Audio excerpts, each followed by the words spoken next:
Mesdames, Messieurs, la nature, du moins pour le profane, se résume à la biodiversité. Au sein de cette biodiversité, les plantes et les herbes jouent un rôle prépondérant. En Afrique, malgré les résultats inégalés de la médecine moderne, les plantes continuent leurs œuvres salvatrices. Nourrir la communauté, eh bien, des générations leur prêtent également certains dons, notamment ceux de protection, de guérison et surtout de prospérité. Dans ce numéro de votre émission et peut-être dans beaucoup d'autres au cours de cette année, nous irons donc en forêt.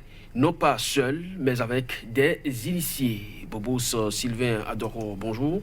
Bonjour mon frère. Alors vous êtes maître spirituel, président de l'ONG Candelier de la Paix. Merci pour votre présence sur ce plateau. Merci. Alors vous avez écrit un bouquin intitulé Soins sans tabou. Donc avec vous, entre autres sujets évoqués au cours donc, de cette publication, vous avez évoqué également les plantes. On en parlera au cours de cette émission. En face de vous, c'est Armand-Luc Bodéa, évêque missionnaire catholique traditionnaliste et également exorciste. Bonjour. Oui, bonjour, monsieur le journaliste. À votre actif, plusieurs publications également, notamment celle qui porte le titre de l'utilisation rituelle des herbes par thème. Et là, vous êtes parti de A jusqu'à Z. Merci donc d'être là. Alors, Afrique tradition, l'utilisation rituelle des plantes et des herbes est-elle indiquée? C'est bien sûr le thème de ce premier numéro, donc consacré à cette utilisation des plantes pour la guérison, aussi bien pour la protection et beaucoup d'autres volets. Maître Bobos, spiritualiste, président de l'ONG, on vous connaît donc pour ce volet-là, donc Bokono au départ, mais aujourd'hui, romancier à la limite et surtout écrit sur les plantes. Est-ce que vous pensez que c'est là l'essentiel? C'est là l'essentiel du moment où dans notre tradition, on dit l'arbre atteint. Atteint pour dire que tu existes. Et je crois que quelqu'un aurait écrit quelque chose. Celui qui n'a pas planté un arbre avant de mourir, il a vécu inutilement. Cela voudra dire tout simplement que nous ne pouvons pas rester dans cette existence sans les arbres, sans les plantes et avoir une relation étroite avec les deux. Ce qui étant, l'homme sage doit comprendre que lui-même, il est plante. Il est d'abord plante avant d'être arbre. Et quand vous maîtrisez une telle chose, ce qui a lieu de faire, c'est d'aller au tréfonds de cette connaissance pour pouvoir peut-être aider les autres à en profiter. Alors, évêque Bodéa, assez de livres sur la nature, les plantes pour être plus précis. Quelle place donc ces végétaux occupent dans votre vie sacerdotale? Je vous remercie, monsieur le journaliste. L'homme est créé dans la nature, l'homme est créé dans le jardin. Et l'homme ne fait que consommer la vertu, le jardin. Donc, c'est nécessaire pour tout homme de vivre au milieu de la vertu, au milieu des plantes, des herbes, pour pouvoir communiquer, pour pouvoir vivre, pour pouvoir se nourrir, pour pouvoir se défendre, se protéger. Et donc, les vertus, les plantes sont très nécessaires pour la vie de tout et chacun de nous. Alors, quand vous écrivez, par exemple, ce titre, utilisation rituelle des herbes par thème, alors l'expression rituelle, est-ce que ça ne va pas quand même en contradiction avec votre titre? Non, du tout. La foi s'enracine toujours dans un milieu. La foi en Afrique, l'église africaine n'a pas les mêmes connotations que l'église européenne. Bien vrai qu'aujourd'hui, les Européens même font des efforts pour pouvoir connaître tout ce qui se trouve autour d'eux, la vertu, le traitement qu'il faut. Le chrétien et le fervent, d'ailleurs, ce qu'il faut, c'est de pouvoir vivre et de mieux vivre. Et aujourd'hui, si tu es chrétien, tu dis, moi je ne veux même pas vivre avec les plantes, je ne veux même pas connaître les plantes, tu vas mourir. Parce que déjà, la vertu que nous avons dans notre environnement, non seulement même si on n'utilise pas la vertu, si on veut ou pas, ça nous protège. L'homme qui inspire à l'aide des plantes et essaie de libérer de dioxyde de carbone et de recevoir l'oxygène. Donc s'il veut ou pas, la nature l'influence. Donc, nous sommes obligés de vivre. Mais en parlant de l'utilisation routière des plantes, ce n'est pas seulement la consommation. C'est pour dire, en dehors de la consommation, tout chrétien, tout homme peut encore utiliser des plantes qui sont à côté de nous. Mais c'est si simple que ça. Par exemple, beaucoup de personnes dans leur cuisine ne savent pas, ils ont peur de beaucoup de choses. Par exemple, je vais dire l'oignon, prenons l'oignon qui est dans notre cuisine simplement, l'oignon qui est dans notre cuisine simplement. Un chrétien qui dit, mais j'ai l'oignon dans ma cuisine, peut-être qu'il vit à côté de la vertu, et il y a les animaux qui entrent, même les reptiles par exemple. Je prends l'oignon et je jette l'oignon quelque part, c'est que les reptiles ne pourront plus entrer dans le milieu. Mais si je dis je suis chrétien et je vais faire face tout le temps à ces reptiles, si je veux ou pas, ces reptiles vont vivre avec moi. Mais pour les éloigner, qu'est-ce que je vais faire? Si je reste là pour prier, c'est bien pour moi. La prière pour chasser. Mais il y a les actions concrètes qu'il faut porter pour éloigner les êtres, les animaux un peu dangereux de son environnement. Donc on a besoin d'utiliser la vertu pour pouvoir le faire. Maître Bobos, soins sans tabou, vous en avez écrit déjà jusqu'au tome 5, si je m'abuse. Alors dites-nous, puisque vous êtes quand même un gardien de la tradition et vous parlez de soins sans tabou, est-ce qu'on peut faire un rapport? Ça veut dire que tout est à la portée de tout le monde? Non, j'ai dit soins sans tabou, il y a ce qui est à la portée de certains. Tout le monde ne peut pas tout utiliser. Vous ne pouvez pas vous mettre à poser ces questions à un enfant de la maternelle. Donc, les mots que vous employez ne sont pas à la portée de cet élève. Et donc, qu'est-ce que l'élève là peut comprendre de la nature et qu'est-ce qu'il peut utiliser dans l'immédiat lorsqu'il a un petit problème? Je vais vous donner un exemple. J'avais un mal de tête très dangereux. Je pleurais un vendredi et mon papa, c'est le vendredi, il descendait. Et donc, il était arrivé et je m'enroulais par terre. Il a demandé ce que j'ai dit, j'ai un mal de tête. Il m'a regardé. C'est comme s'il me disait, mais est-ce que tu es né vraiment de moi? Il est allé chercher une feuille, il a trituré et il a mis des gouttes de chlorophylle là sur mes yeux. Et j'ai vu une plante qui est à côté de notre maison dégager une fumée. Et la fumée se présente sous forme d'un homme, sous la forme d'un homme. Et l'homme là, esprit, me narguait. Tout comme si c'est mon ignorance qui me fait enrouler par terre. Et mon père me demandait qu'est-ce que j'ai vu. J'ai vu la feuille là qui dit ceci, cela. À partir d'un tel comportement, il dit va prendre alors et manger. J'ai pris, j'ai mangé. C'est tout comme si quelqu'un est venu me masser la tête. Le mal de tête est parti tout simplement. Alors, si on m'a amené dans une dimension spirituelle pour voir, je ne peux pas amener le profane aussi dans ce domaine pour voir. Mais si moi, je sais déjà que la feuille là fait ça, je peux directement recommander cette feuille à un profane de l'utiliser à partir de mon document. Et donc, moi, je sais qu'il reste des dimensions d'appréhension des choses que le profane ne peut pas maîtriser. Mais qu'est-ce que le profane peut utiliser, peut chercher sans avoir de difficultés à trouver? Vous savez, il y a des feuilles qu'on trouve ça et là. Vous savez, la nature a fait quelque chose. Même si vous voulez juste louer une maison et que vous êtes porteur d'un mal, la nature vous conduit jusqu'à vous louer quelque part où l'endroit porte la feuille qui est censée guérir votre mal. C'est l'équilibre de la nature qui opère comme ça. Mais nous sommes tellement ignorants, nous avons oublié que nous avons vécu dans des règnes du passé. Nous étions restés dans le règne minéral. Nous avons expérimenté tout ce qui est du minéral. Le sel, le magnésium, le silicium, le calcium. Pourquoi notre corps en a besoin? C'est parce que une partie de nous est ça. Nous sommes entrés dans le règne végétal. Alors, les plantes, tous les plantes que vous voyez dans la forêt se trouvent en nous. Tout. Nous avons parcouru. Les Asiatiques disent l'homme a parcouru 6 milliards 600 millions d'espèces avant de retrouver l'état bipédique que nous sommes. Ça veut dire que ces espèces, vous en avez entendu les chiffres, 8 milliards 600 millions. Et peut-être qu'eux-mêmes, ils n'ont pas maîtrisé des espèces par exemple. Et donc, toutes ces espèces sont en nous. Mais nous les avons à l'intérieur comme à l'extérieur. Mais lorsque nous avons un déficit de ces espèces à l'intérieur, cela crée un mal. C'est ça les maladies que nous avons. Lorsque le calcium qui est censé, le taux de calcium qui est censé être en moi diminue, alors il faudrait que rapidement, j'essaye de travailler sur moi, même si j'ai les moyens. Je peux travailler sur moi même pour les réaliser à l'intérieur, comme je peux aller chercher ça à l'extérieur. Donc j'ai besoin de calcium, je peux aller chercher la langue peut-être de la mer. je prends ça en poudre, je consomme, je mets ça un peu dans ma sauce et je mange. Alors qu'est-ce que cela peut avoir avec peut-être le satanisme ou le diable? Donc c'est notre propre ignorance qui nous crée les ennuis. N'oublions pas que nous sommes sortis fraîchement du règne végétal, puisqu'on nous dit que l'homme est un animal réfléchi. Donc le règne animal est venu après le règne végétal. Ça veut dire que les plantes sont suffisamment vivantes en nous. Et donc nous devons tout faire pour les arroser tous les jours. Arroser à l'intérieur comme à l'extérieur. Et si je peux vous dire, juste arroser ces fleurs à la maison, arroser les plantes chaque matin, tout ce qui est dedans comme vertu, c'est trop.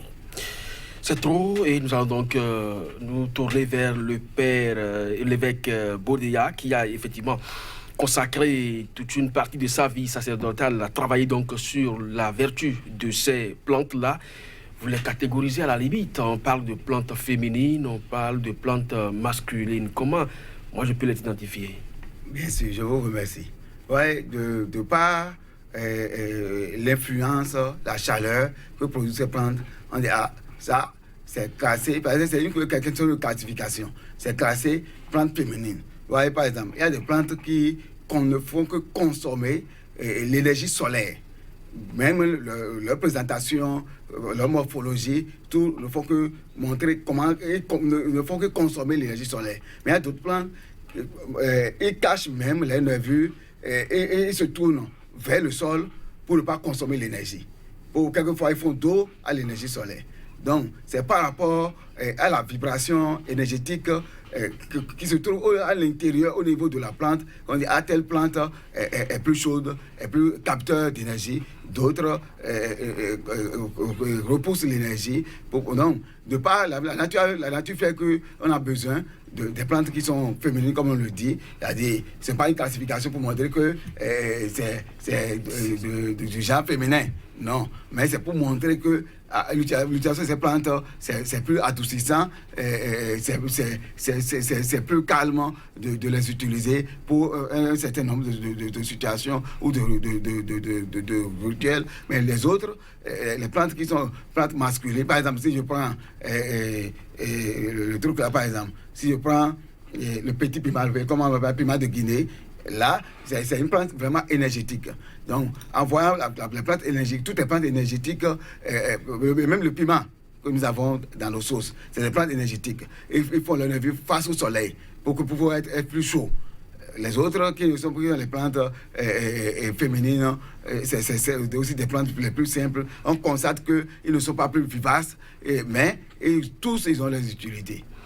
Toutes ces plantes ont leur utilité pour la société. Vous avez donc parlé de protection, de guérison, d'amour, d'exorcisme avec toutes ces plantes. Maître Bobos, vous avez consacré, comme je l'ai dit tout à l'heure, votre ouvrage à cela, tome 5 déjà, Soins sans tabou. Vous avez donné tout à l'heure votre exemple de mal de tête qu'une simple plante vous a aidé donc à guérir. Vous n'avez pas évoqué donc le nom de cette plante sur ce plateau.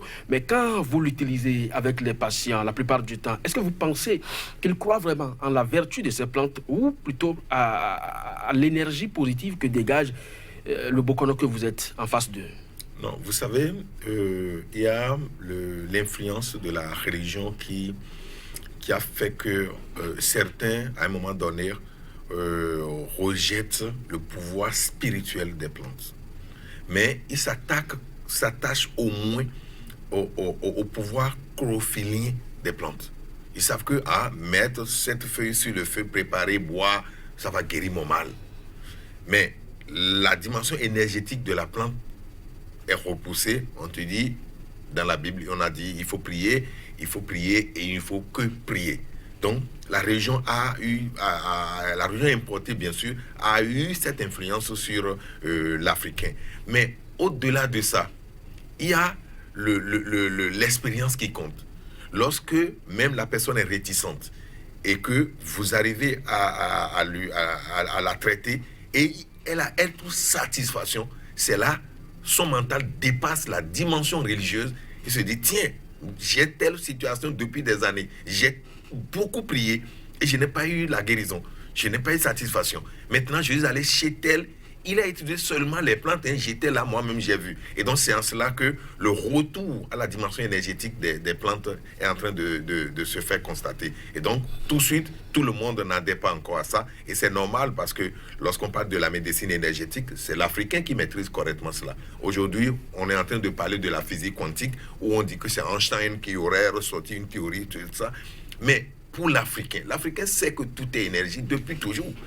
Mais quand est-ce que nous étions tombés si bas pour oublier beaucoup de ces notions qui étaient la charpente même de notre vie? C'est la question importante pour moi. Elle est importante et moi-même je vais vous poser celle-là aussi qui est importante pour les téléspectateurs, puisque vous n'avez pas la plupart du temps la posologie de ces plantes-là. Est-ce que ce n'est pas ça aussi qui repousse? La posologie, nous l'avons mieux. Je dis bien que c'est la base même de tous ces noms. Ce n'est pas parce que les gens ont écrit telle chose. Pourquoi, avant, quand vous étiez petit, quand on prépare la tisane, ce n'est que les matins on vous donne la tisane? Pourquoi? Quand vous n'avez pas du tout un mal, on vous prépare et on dit vous devez boire cette tisane le matin avant de manger quoi que ce soit, avant de prendre votre petit déjeuner. On impose ça.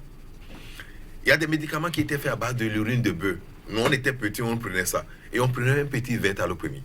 Personne ne dépassait cela. Même le grand ne dépasse pas ça. Mais on dit, vous devez prendre ça. Et jamais que personne ne tombe malade. Mais vous présentez un médicament à base de l'urine de bœuf à quelqu'un aujourd'hui. Vous pensez qu'il va vous traiter de quoi? Donc, c'est ce problème. Nous avons véritablement la dimension posologie parce que nous savons, même la fabrication du canari qui sait à préparer, c'est déjà une dimension de posologie. On ne met pas n'importe quel jarre sur le feu pour préparer n'importe quelle plante, non. On sait quel jarre il faut mettre. On a même dit, chez nous en France, on dit amassiser, on connaît ça. Et on sait s'il y a de l'eau, on met l'eau dessus, on sait. Ce n'est pas quand la médecine moderne a fabriqué son médicament de façon sophistiquée. Ce sont eux qui sont dans le problème. Parce qu'eux, ils ont fabriqué ça de façon sophistiquée. Nous, on a dilué tout. Et lorsque vous prenez un verre, vous êtes tranquille, vous n'avez pas un problème. Donc, nous, on n'a pas de problème de posologie. Vous avez appris que on a bu un médicament, une plante, une tisane, et que les effets secondaires ont amené telle ou telle chose. Non, il y a bien sûr des plantes quand il faut guérir, par exemple, la folie. Mais le tradithérapeute sait analyser. Lui, il analyse. Il ne se met pas à donner une quantité importante tout de suite. Quand il s'agit de traitement des mal liés au feu, le père vient de le dire par rapport aux plantes qui sont beaucoup plus riches en électricité. Il donne un peu d'abord parce que le malade doit beaucoup dormir. Et s'il donne trop, le malade en dormant peut continuer son sommeil dans l'au-delà. Et donc on donne un peu pour voir comment le médicament a agi avec le malade. Et si il ne dort pas comme il le faut, on augmente un peu. Vous voyez? Donc, on ne peut pas dire que nous ne maîtrisons pas la posologie. Nous maîtrisons très bien la posologie parce que l'homme est né avec toutes ses connaissances. La découverte de ses connaissances fait de lui un homme sage, tout simplement. Ce n'est pas après non. Toutes les connaissances que vous avez dans la vie sont en l'homme et l'homme les découvre peu à peu. Évêque Bodeya, vous avez tout à l'heure évoqué le cas, par exemple, des animaux sauvages ou certains reptiles que facilement avec l'oignon que nous avons dans nos cuisines, on peut repousser. Vous avez donné également des dons de protection, d'exorcisme, d'amour, de fidélité même à certaines plantes. Comment vous en arrivez à utiliser tout ça alors que vous êtes quand même appelé à délivrer la bonne parole? Je vous remercie. La nature, comme je le dis, la nature est très intelligente et nos aïeux aussi, ils ont fait des recherches. Et l'Esprit du Seigneur, parce que je le dis toujours, c'est l'Esprit du Seigneur qui inspire, qui donne l'inspiration de la guérison et de la perfection de la guérison. Vous voyez. De par notre culture, à part, parce que quelqu'un qui a un problème d'amour, par exemple, et vient vers le prêtre, je vais prier pour qu'il ait vraiment la paix dans son foyer. Tout à fait. Mais avec les recherches dans l'anthropologie de mon milieu, avec la recherche en vertu, je sais que mais, si telle personne se lève, du coup, pour créer l'harmonie, regarde les graines de clou de girofle, par exemple, ces graines-là, s'il y a des conflits sans cesse dans le foyer, la personne là se lève et cherche ces graines-là, et fait l'infusion, et se douche avec, ou la poudre, et se douche avec, ou fait une infusion dans le parfum, et utilise, et la paix revient. Jusqu'au de girofle. Girofle simplement. Et puis encore, les poivres noirs, les cons que nous disons, poivre noir, il y a le blanc aussi. C'est dans nos cuisines. Mais dès qu'il y a des conflits, il y a des conflits sans cesse dans le foyer, des malcompréhensions à ne pas finir, on peut l'utiliser simplement. Mais moi, je connais ces vertus, ça c'est un grand péché pour moi. Je ne peux pas dire à la personne, il vaudrait mieux. Retournons dans nos cultures pour pouvoir régler ces problèmes-là. Il y a des conflits même au sein des familles où pour les régler, pour aller à l'arbre parable, pour les régler, ils sont obligés de promulguer un peu l'environnement pour que les adversaires, les ennemis qui vont se présenter puissent être plus calmes. De par ces recherches, ce n'est pas du tout un péché de montrer ces recherches-là aux gens. Et aujourd'hui, c'est-à-dire l'herbe est dans nos vies. C'est pourquoi je dis, c'est pas forcément ce qui fait peur. Ce qui fait peur en réalité, dans nos cultures, c'est les incantations que les gens font, et ainsi de suite. Parce que c'est des paroles, c'est la pensée positive qu'on émet pour pouvoir cadrer l'idée, cadrer la pensée. Mais de par l'Église, les gens même savent. Ouais, l'enchantement de l'herbe qu'ils font. C'est une manière de dire, mais je prends tel bas, je vais utiliser, par exemple, si je prends clou de girofle, les gens peuvent l'utiliser pour pouvoir libérer les énergies négatives. Ils peuvent l'utiliser pour l'harmonie autour d'eux. Mais moi, je dis, mais je vais utiliser les graines de clou de girofle pour pouvoir régler le problème d'amour. Là, j'ai déjà calé l'idée, j'ai enchanté l'idée. Je sais que toi, tu veux t'utiliser pour telle chose. C'est pour toute situation, même pour les médicaments en pharmacie. Il faut comprendre. C'est pas parce que tel médicament guérit le paludisme. Pour qui? C'est la question que je me pose.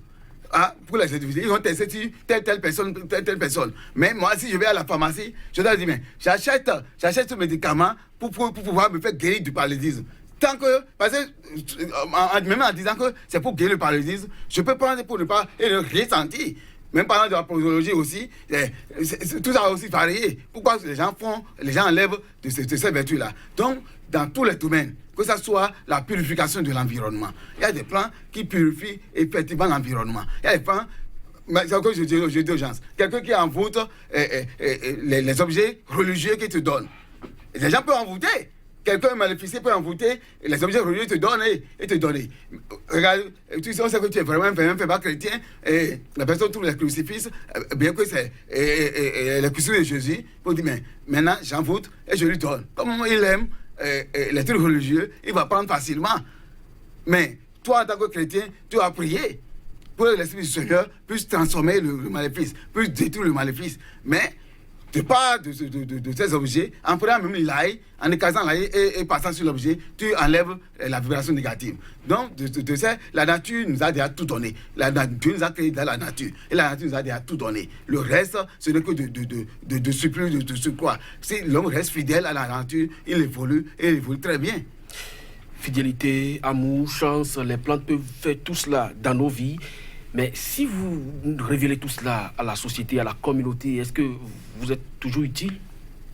Oui, très utile. Hein? Lorsque vous donnez, vous recevez encore davantage. Même la Bible l'a évoqué et le phare d'Afrique B l'a évoqué. Nous n'avons pour dire plus vous donnez, plus vous recevez encore. Et donc, mais vous avez le sentiment que vous donnez vraiment? Nous donnons suffisamment. Mais lorsque vous n'êtes pas prêt à capter, vous ne capterez jamais. C'est la loi de la polarité. Il faudrait que vous soyez en phase. On a toujours tout donné. Vous avez devant vous un livre intitulé Soins sans tabou pour dire qu'il n'y a pas de.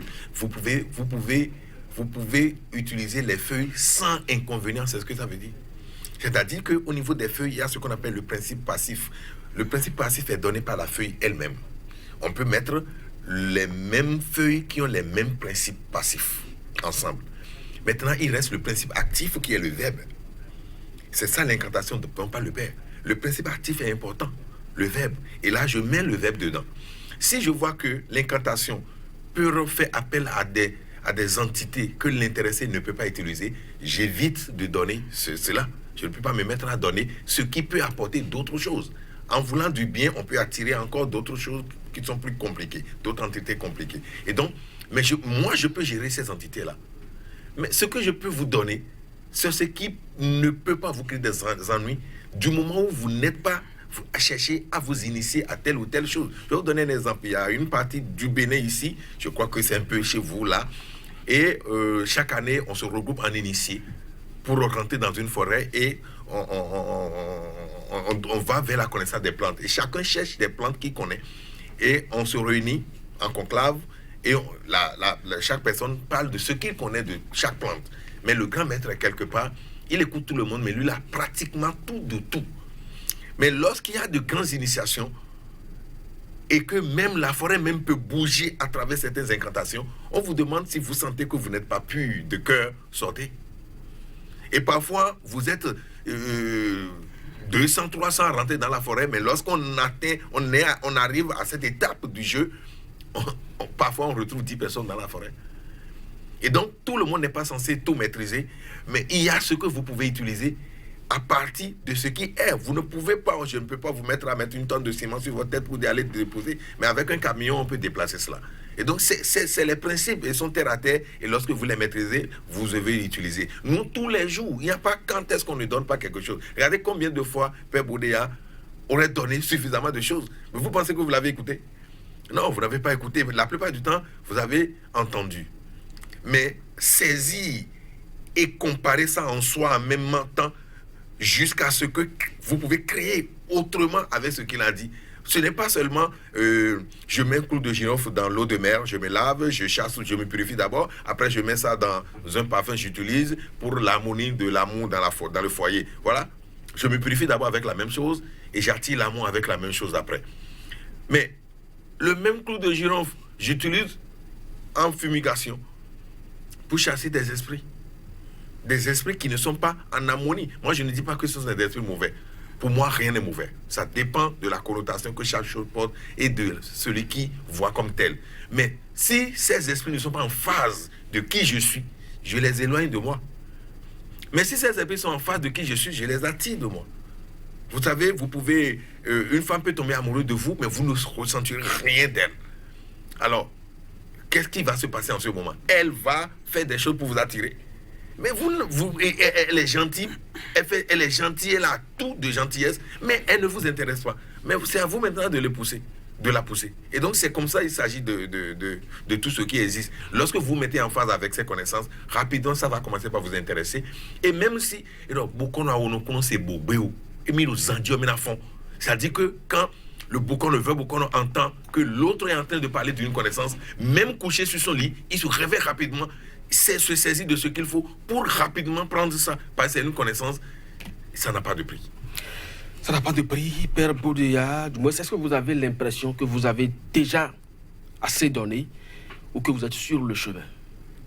En tout cas, je n'ai pas assez donné parce qu'il faut toujours, comme vient de dire M. Bobos, à force de donner, la nature même te pousse, les points vivifiants à l'esprit viennent chez toi. Même dans mon bureau, il y a des personnes les plus sages qui viennent avec beaucoup plus de leur connaissance pour dire vraiment, on avait écouté sur tel plan et ça nous a aidés. Nous, c'est ce que nous connaissons, nous t'apportons. Et là, j'ai encore au moins, comme je le dis, j'ai encore au moins plus de 30 ans, 40 ans à pouvoir fouiller et encore donner. Parce que tous les jours, si vous donnez, la nature essaie de vous accompagner. La nature vous amène encore d'autres recherches. Et il y a d'autres ouvertures aussi. Et tu te dis, mais vraiment, si je savais ça avant, parce que c'est ça le traitement, c'est ça même la guérison. En face d'une maladie, tu te dis, mais qu'est-ce qu'il faut faire?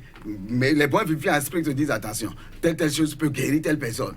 Mais à force d'utiliser, la personne est guérie. Mais en face d'une autre situation, l'esprit du Seigneur, quand je parle de l'esprit du Seigneur, je parle de tous les bons vivifiants à l'esprit, t'accompagne, tu dis attention, il faut telle vertu.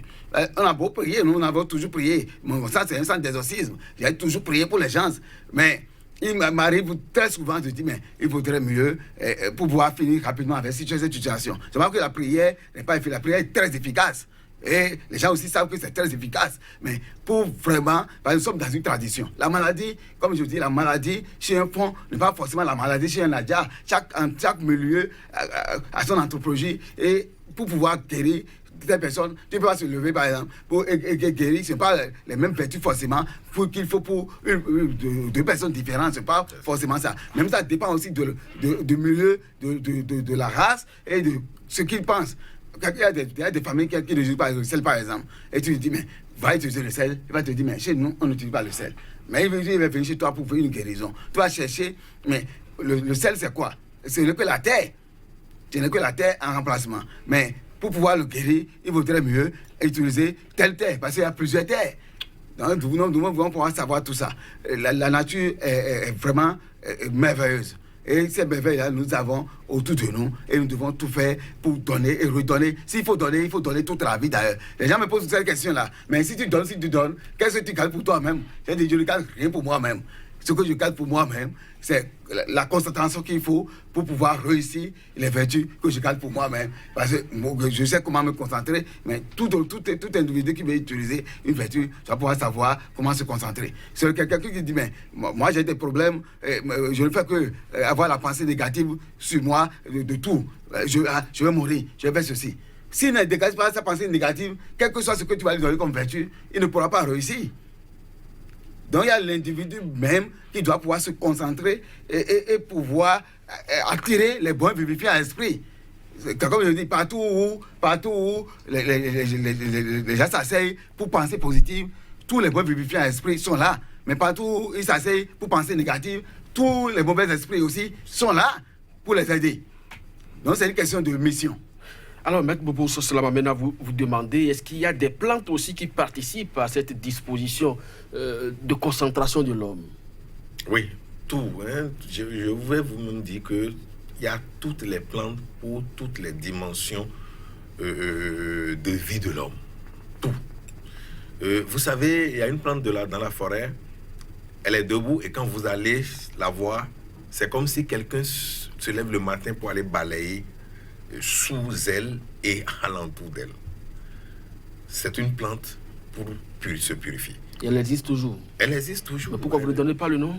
Je ne vous donne pas maintenant le nom. Comme vous avez dit qu'au cours de l'année, on ira dans la forêt, je vous réserve cela pour la forêt. Vous savez, lorsque le roi Béanzin a été déporté, il est resté avec une feuille tout le temps. Et cette feuille, il a noué ça sous son paille, sur son paille. Mais quand on m'a parlé, dans les recherches j'ai trouvé, je me suis mis à fouiller spirituellement cette feuille. Et pourquoi quelqu'un avec ce niveau de vie, ce niveau spirituel de vie, il atteint le niveau de réalisation, il a besoin que de parler et parfois penser seulement pour agir. Mais vous savez, cette feuille était avec lui. Cette feuille, je peux vous le dire, c'est Atabouma. Et les Yoruba diront qu'il a fait métier. Mais quand qu'il a fait métier, vous dites, qu'est-ce que tu peux me faire? La feuille s'appelle qu'est-ce que tu peux me faire? Oh, quelqu'un qui est en train d'être déporté. C'est là ma réflexion. S'il était chez lui, il peut s'en passer parce que c'est là. Mais on est en train de l'amener quelque part. Alors, il traduit, il dépasse sa peur, il dépasse la peur de l'ennemi en amenant cette feuille. Et la feuille dit, qu'est-ce que tu peux m'en faire? C'est-à-dire, tu n'as pas réussi à traiter avec les frétins et ce n'est pas avec moi, le requin, que tu vas embêter. Vous imaginez qu'il n'y a pas de feuilles comme ça? Il y a des feuilles qui vous disent, qui sont douces, des plantes qui sont douces. Et cette douceur vous amène à vous relaxer, à vous apaiser lorsque vous l'utilisez en fumigation ou même lorsque vous en faites un petit thé et que vous buvez, vous êtes calme, suffisamment calme. Quand on dit Joko Djema, Joko Dje, ça veut dire assois-toi et calme-toi. On peut l'utiliser. Et comme la même chose, on peut l'utiliser pour vous créer de la paresse. Donc c'est à vous de savoir comment faire les choses. Il y a des manières aussi pour aller les chercher. Si je vais chercher Joko Djema avec suffisamment de douceur, trop de douceur, je peux vous créer de la paresse avec. Mais si je mets un peu de boucan dans ma manière de prendre, je réussis ce que je veux à travers l'utilisation. Donc, l'essentiel, c'est d'abord le langage articulé. Il faut que nous maîtrisons l'essence de des mots que les parents ont laissés. Et regardez, on dit tiayoma. Mais dans 90% des cas, lorsque vous avez le sang qui coule de quelque part, vous triturez directement comme ça et vous mettez. Maintenant, tiayo vient du mot triturer. Et donc, on sait que c'est cela. Maintenant, lorsqu'on veut l'utiliser dans un domaine, dans une dimension spirituelle, on l'appelle alors, en ce moment, Bodokhri. Et on dit Bodokhri, il dit, je suis le plus important, la plante la plus importante de la forêt. En ce moment, c'est Tiayo qui dit ça.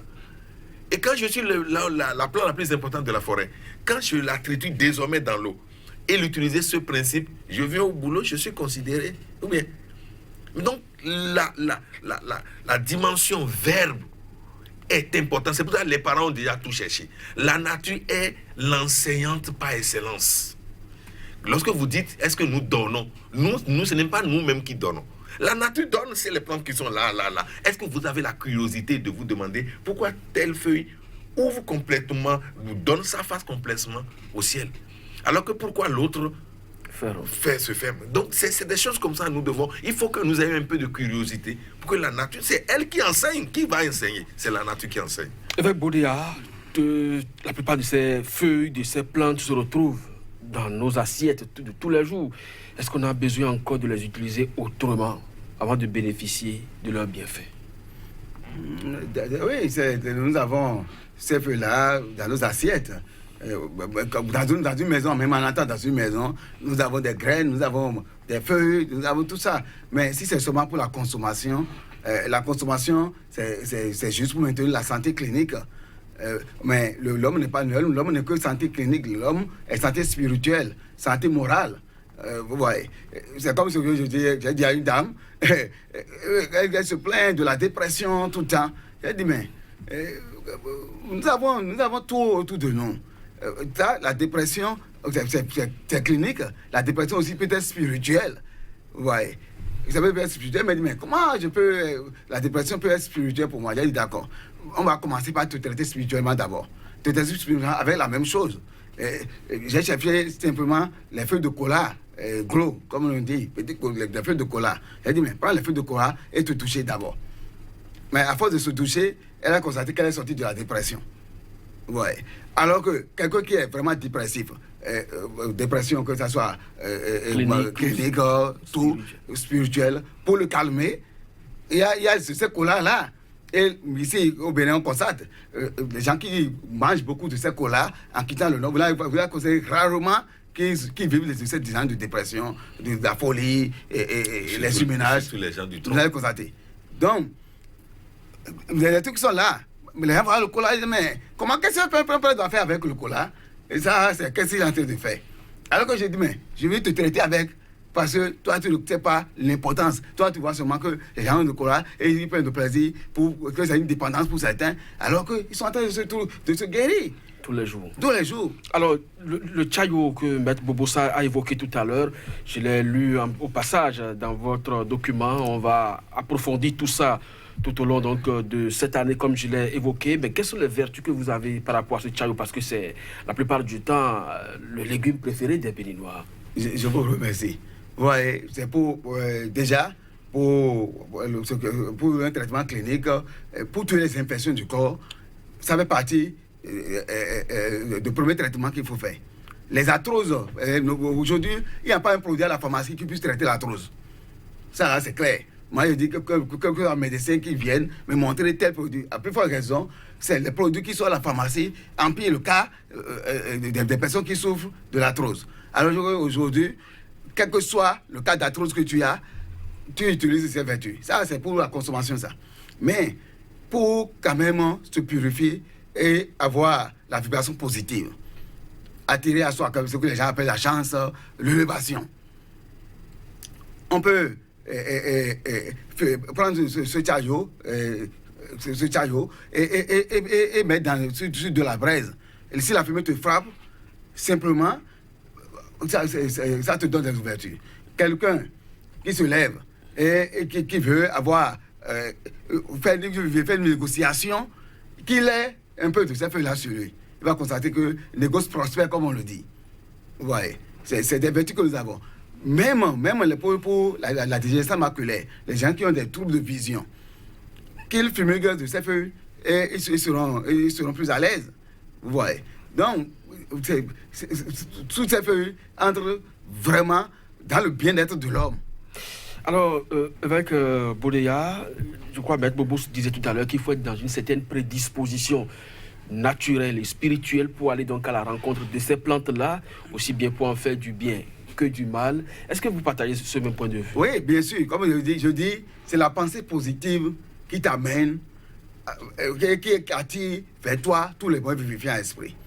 Et il va parler de la concentration. Ouais, en étant journaliste, vous êtes là. Mais il peut arriver des moments où vous ne serez pas du tout concentré. Ouais. Maintenant, si c'est autour de vous, c'est votre environnement qui ne permet pas que vous soyez vraiment concentré sur le sujet que vous voulez aborder. Il y a le mescadier africain, c'est ce que les gens appellent ça le coup.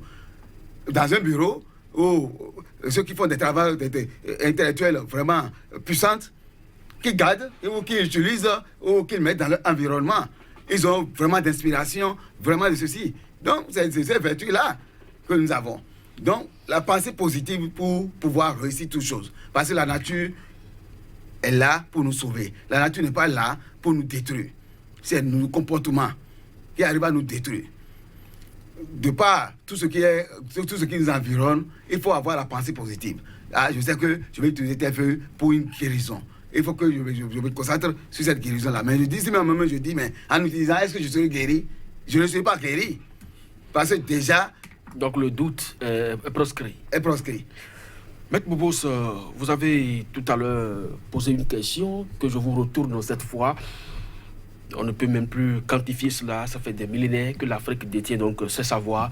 Mais qu'est-ce qui n'a pas marché? Est-ce que c'est parce qu'on s'est tourné beaucoup plus vers le côté négatif des choses? Non. Je vous dis, il y a une loi. Peut-être, je vais essayer de demander la permission aux vénérables du couvent de Dan, les Danon, qui m'en excuse. Lorsque on chante une cantique de Dan en disant Khassa Khassa Fou, Vlon Vlon Fou, mais c'est une haute connaissance qu'on a mis là. On est en train de dire que dans la façon, le serpent va serrer les pentes pour monter. Et il va desserrer les pentes pour descendre. On parle de deux lois, ou une loi qui se divise en deux. L'involution, l'évolution. L'évolution, l'involution. Tout naît, grandit, vieillit, meurt et renaît. C'est la loi de la nature. Et donc, à un moment donné, le savoir, l'Afrique s'est mis au-dessus de tout à partir de son savoir. Mais il faudrait qu'à un moment donné, une nappe vienne couvrir d'abord ce savoir. Parce que l'arbre est né d'une graine, d'un noyau qui est mis sous la terre. Le noyau va prendre du temps pour pousser. Tout ça là, c'est la période d'évolution. Donc, il y a de difficultés à pousser jusqu'à l'arbre devient un arbre grand. Mais l'arbre a produit un fruit, le fruit qui est tombé. Vous voyez, l'involution. Mais regardez tout ce que le fruit là va faire encore avant de monter une fois. Et donc, nous sommes cette fois-ci encore dans la période d'évolution, d'une nouvelle évolution. Donc, entre-temps, le savoir était là, on l'utilisait. Tous les Grecs et autres, les Romains, ils quittaient ailleurs pour venir en Égypte, pour s'imprégner des réalités de la vie que l'Africain détenait. Mais à un moment donné, ils ont utilisé leur ruse pour couvrir ça. Et ce qui est normal, parce que le temps demande à s'imposer à l'homme. Et donc, ils ont fait ça. Maintenant, qu'est-ce qui vous a poussé à créer cette émission? Vous pensez que vous pouvez le faire de vous-même? Non, c'est le moment, la période, les entités, les esprits positifs qui veulent que désormais l'Afrique renaisse de son savoir, qui vous ont poussé à créer cette émission. Et c'est comme ça partout d'ailleurs dans le monde entier aujourd'hui. On sent une effervescence de nouveaux savoirs partout dans le monde. Cette émission est à présent terminée. Père Bodeya, qu'est-ce que vous avez? Juste une plante vertueuse et puis on va sortir. Oui. Je vais parler de poivre noir, les lincons que nous avons pour les femmes en état. qu'ils casent et prennent une cuillerée à café régulièrement pendant un temps pour éviter les fausses couches, la perte de liquide amniotique. C'est ce qu'il vient donner. On va donc aller en forêt dans les tout prochains jours. Bobo l'a promis, il va révéler donc de grandes plantes pour de grandes vertus. Merci à vous, évêque Boudéa. Vous êtes évêque missionnaire, catholique, traditionnaliste et exorciste également. Plusieurs publications à votre actif, relatives donc aux plantes. Maître Bobos, on ne le présente plus, spiritualiste, président de l'ONG Chandelier de la Paix. Chandelier de la Paix. Merci donc pour cette précision à chacun et à tous. Merci de nous avoir suivis. C'était votre émission ici et ailleurs, consacrée à l'utilisation rituelle des plantes. Les invités ont estimé que c'est une évidence. Il faut donc aller à ce savoir. À très bientôt.